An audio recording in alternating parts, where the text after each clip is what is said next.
Pemirsa, 33 hari menjelang pemilu 2024, elektabilitas masing-masing calon presiden dan wakil presiden menunjukkan posisinya melalui hasil penelitian dari beberapa lembaga survei. Nah, hasil survei ini menunjukkan potensi pemilu berlangsung 2 putaran. Untuk membahasnya lebih lanjut, kita langsung bergabung bersama Direktur Eksekutif Indikator Politik Burhanuddin Muhtadi. Mas Burhan, selamat pagi. Pagi, Iqbal. Ya, dan juga pakar komunikasi politik Gun Gun Herianto. Mas Gun Gun, selamat pagi. Selamat pagi Mas Iqbal, Mas Burhan.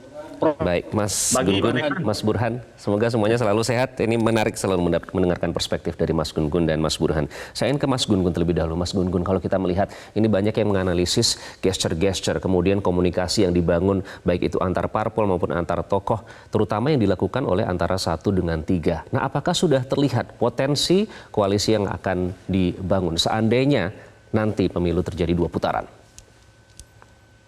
Ya, saya lihat memang ada proses komunikasi politik yang dibangun oleh masing-masing pasangan calon untuk mengoptimalkan suara ya di putaran pertama ini. Jadi jikapun ada misalnya komunikasi yang dibangun untuk membangun yang disebut dan mutual understanding di antara pasangan calon, itu lebih banyak saya lihat di panggung belakang ya. Kenapa? Karena ini kan fase di mana optimalisasi ragam sumber daya yang dimiliki oleh masing-masing untuk tampil mengamplifikasi, menarasikan kemenangan mereka di 14 Februari begitu ya.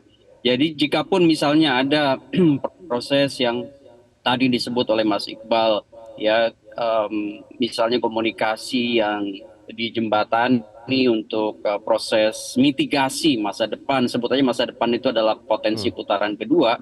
Ya itu pasti akan dilakukan ya. Kenapa? Ini kan strategi ZOPA atau Zone of Possible Agreement ya, membuka potensi-potensi untuk bersepakat.